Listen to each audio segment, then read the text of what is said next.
This is Pastor Tim coming to you again from Bend and Lomita United Methodist Churches in Central Texas, trying to be faithful to the gospel and faithful to the United Methodist Church in portraying that which is helpful, that which is hopeful, that which is loving.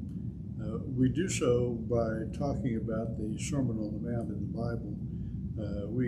These are ideas that are lifted up. I think that it would be far more helpful to put the Sermon on the Mount on the walls of the school than the Ten Commandments.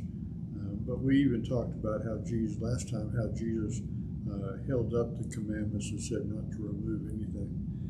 But today we're dealing with what Jesus says about anger.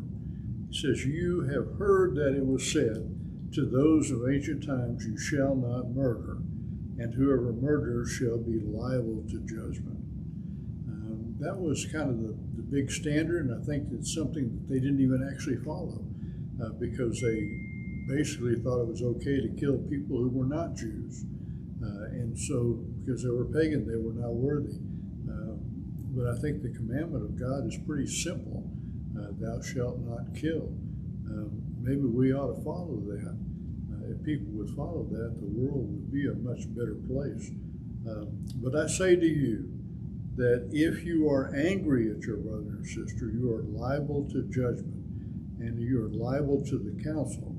And if you say, "You fool," you will be liable to the hell of fire.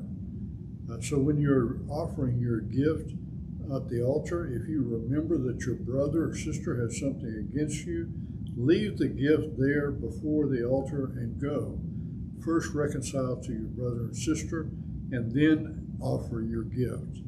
Come to terms quickly with the accuser while you are on the way to court with him to the judge, and the judge to the guard, and you will be thrown into prison. Truly I tell you that you will not get out until you have paid the debt. I think Jesus is leaving an absolute standard.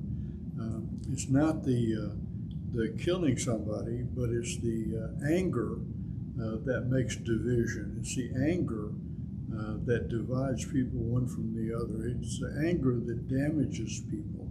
He said, if you are angry at somebody, and we live in a very angry world, they are committing sin, they are committing violation against their neighbor, and by doing that, they're committing a violation against God. They're against the will of God, for God wants people to be in relationship with each other, to get along, to try to get through those moments of anger. But we are very angry people, and we're violating the Sermon on the Mount when we do that. It says, don't say "you fool." We call each other names all the time.